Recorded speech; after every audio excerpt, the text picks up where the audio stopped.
अब्दुल्लाटच्या जैन मंदिरात दानपेटीवर डल्ला मारण्याचा प्रयत्न फसला, चोरट्या महिलेला रंगेहात पकडण्यात यश।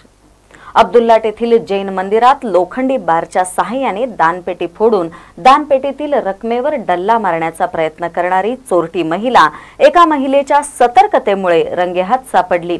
नागरिकांनी तिला कुरुंदवाड पोलिसांच्या स्वाधीन केले। अब्दुल्लाट येथे पार्श्वनाथ दिगंबर जैन मंदिरात शुक्रवारी सकाळी 10 वाजण्याच्या सुमारास श्रावक श्राविकांची वर्दळ कमी झाल्याचे पाहून एक चोरटी महिला जैन बस्तीमध्ये घुसली। लोखंडी बारच्या सहाय्याने तिने दानपेटी फोडण्याचा प्रयत्न सुरू केला। याच वेळी गावातील एक श्राविका दर्शनासाठी आल्या असताना ही चोरटी महिला त्यांच्या निदर्शनास आली। त्यानंतर आरडाओरडा केल्यानंतर ग्रामस्थ जमले आणि चोरटी महिला अब्दुल्लाट ग्रामस्थांच्या हाती रंगेहात सापडली। दानपेटी फोडून रक्कम लंपास करणे आणि अनेक ठिकाणी मंदिरात चोरी होण्याचे प्रमाण वाढत असताना ही चोरटी महिला सापडल्याने मंदिरात चोरी करणाऱ्यांची टोळी कार्यरत आहे की काय हे उघडकीस येण्याची शक्यता आहे। अब्दुल्लाट ग्रामस्थांनी तिला कुरुंदवाड पोलिसांच्या ताब्यात दिले असून अधिक तपास कुरुंदवाड पोलीस करत आहेत।